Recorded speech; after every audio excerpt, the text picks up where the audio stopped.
Welcome back to The Price of Business. I'm your host, Kevin Bryce, talking to you about you and your business. Talking to Lee Kaplan with Spicer, Kaplan, and Veselka. That website, skv.com, bringing some great perspective on business, the law, and really how the headlines affects our everyday lives. Lee, talk a little bit about this, the latest with Tom Brady and Johnny Manziel, some interesting sports law related stories, if you will, when it comes to some pretty prominent athletes. One of which is actually a good athlete, even if not of good character. We've got two guys at sort of opposite ends of the sports spectrum. One is extraordinarily successful in the pros, Tom Brady, and the other, of course, seems to be a flameout who may never play in the NFL again. Mm-hmm. But the more interesting decision is the Second Circuit decision on Tom Brady. Personally, I'm not at all surprised by the decision. I always thought it was a no-brainer that Roger Goodell has the right to do what he did, and if the union didn't like it, they should have negotiated a better collective bargaining agreement the last time around. You can be sure that the next set of negotiations will be different from the last set. But the Second Circuit basically said what I believed all along, which is Roger Goodell has the right to be the sole arbitrator. He has the right to consider essentially whatever he wants to, and all these due process considerations are basically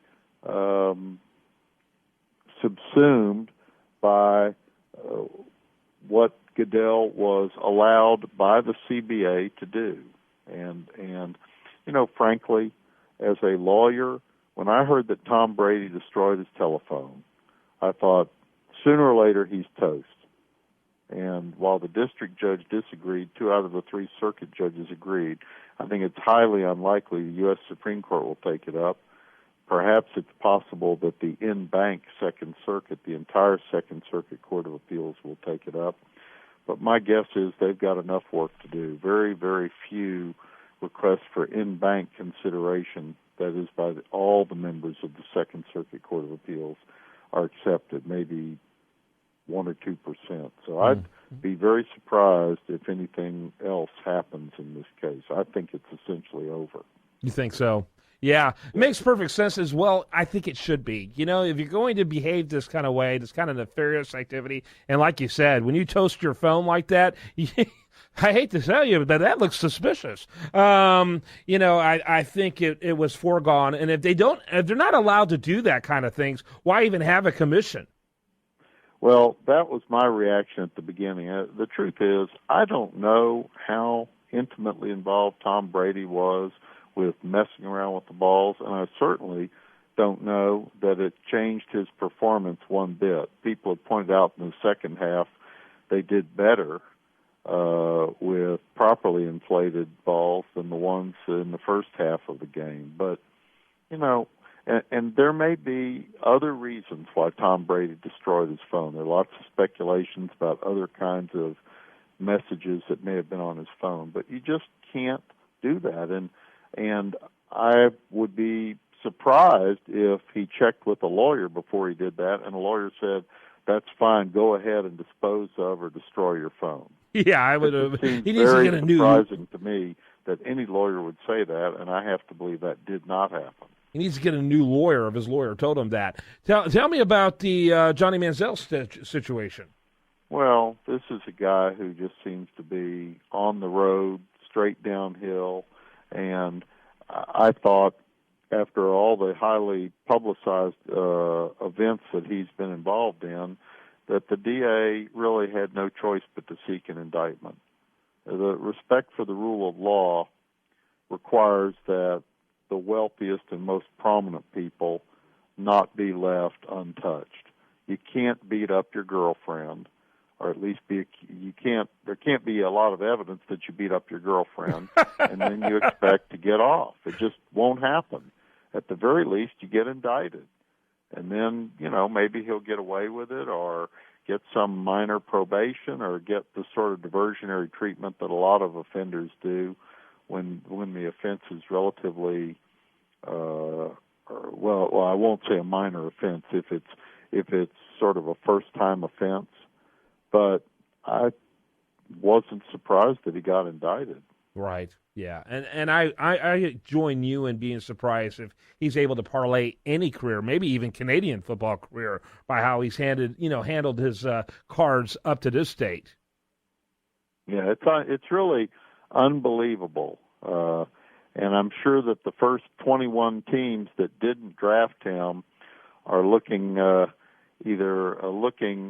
skyward and say, thank God we passed on that opportunity, or they're strutting around and saying, you see, we knew he was a bad apple, and we knew better than to draft him. Yes, I think that you're right, and I think it'll be interesting to see what, if anything, pans from him.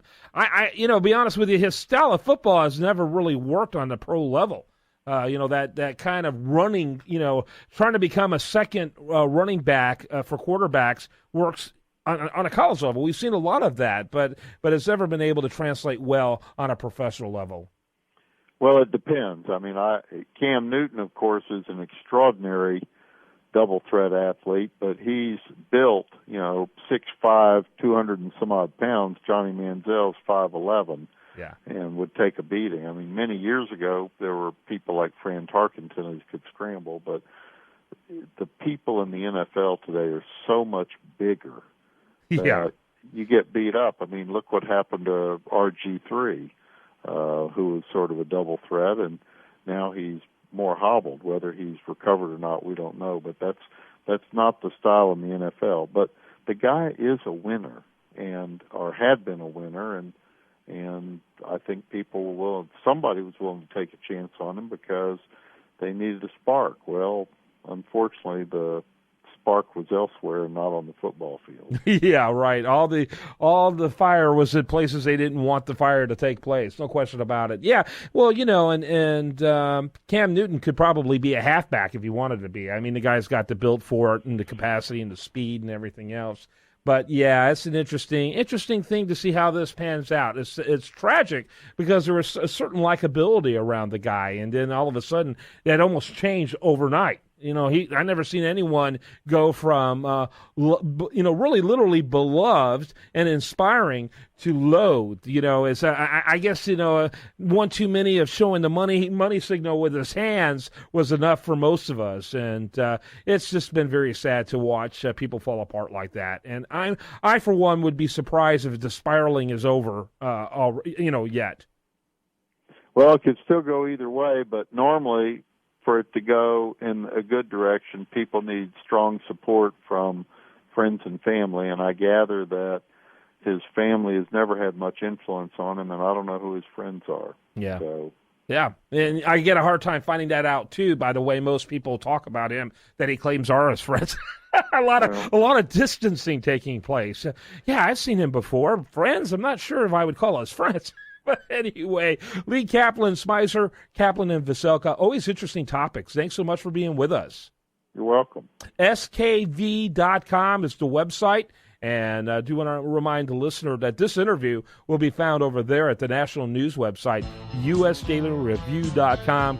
Stay tuned for more right after this.